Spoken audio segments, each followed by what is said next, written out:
আসসালামু আলাইকুম বন্ধুরা। আজকে আমার আম্মু নারকেল দুধ দিয়ে মুরগির ডিম ভুনা করছে। সত্যি বলতে মায়ের হাতের রান্নার কোনো তুলনা হয় না। একটা কথা কি জানেন, পৃথিবীর একমাত্র ধর্ম হলো ইসলাম, যেখানে নারীদের সর্বোচ্চ সম্মান ও মর্যাদা দেয়া হয়েছে। পৃথিবীর অন্য কোনো ধর্মে কিন্তু এটা দেয়া হয়নি। নারী মানে হলো সৌভাগ্যবতী।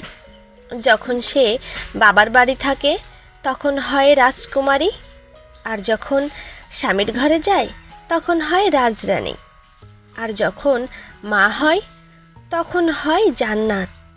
এজন্যই মায়েরা এত বেশি কোমল হয়। কারা কারা মায়ের হাতের রান্নাকে মিস করছেন অবশ্যই কমেন্ট করে জানাবেন। যারা মাকে ভালোবাসেন তারা ভিডিওতে লাইক দিবেন।